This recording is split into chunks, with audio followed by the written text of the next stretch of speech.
The Kurdistan Workers' Party, known as the PKK, made a huge announcement in February 2025.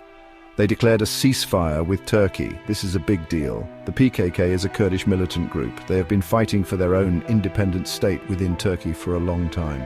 This fight has caused a lot of violence and hurt a lot of people. So, this ceasefire could be the start of something big, or it could be another disappointment. The PKK said that they would stop all attacks. They promised not to use their weapons unless they were attacked first. This is a big step. It shows that they are serious about peace, at least for now, but there's still a lot of mistrust on both sides. Only time will tell if this ceasefire will last. The PKK's decision to stop fighting didn't come out of nowhere. It came after their leader, Abdullah Öcalan, told them to do it. Öcalan has been in a Turkish prison since 1999.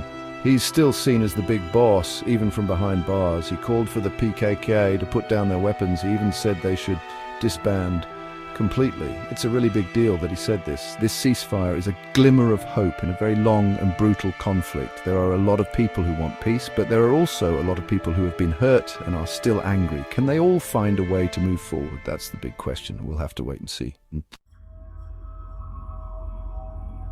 Abdullah Öcalan is a key figure in all of this. He's been in jail for over 25 years, but he still has a lot of influence. Öcalan says that the PKK needs to change its approach. He thinks they should stop fighting and try to find a peaceful solution. This is a big shift for Öcalan, and it's made some people hopeful. Öcalan says that the PKK should focus on politics instead of violence. He wants them to work within the system to try to achieve their goals. This is a very different message than what he said in the past. It's too early to say if this new approach will work, but it's a sign that things might be changing. But it's not just about the PKK changing their ways. Öcalan says that Turkey needs to change too.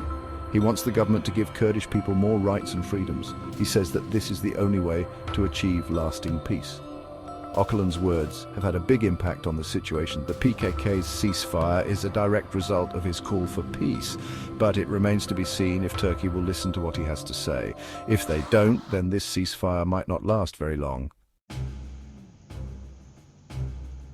So how has Turkey responded to all of this? It's complicated.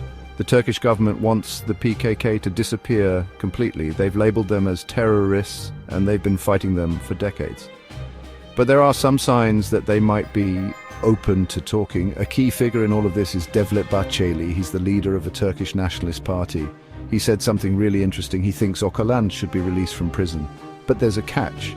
He says that Öcalan has to tell the PKK to totally disband. That's a big ask. This suggestion from Bahceli is a big deal. He's a powerful politician, and he's aligned with President Erdogan. Could this be a sign that the government is open to finding a peaceful solution? Maybe. But it's important to remember that Turkey has been very tough on the PKK for a long time. There are still a lot of people in Turkey who are very suspicious of the PKK. They don't trust them, and they don't want them to have any power. So even if the government wanted to make a deal, it would be very difficult politically. The PKK and Turkey have been fighting for a very long time.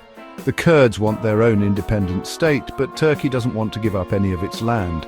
This conflict has been going on since the 1980s, and it's claimed the lives of thousands of people.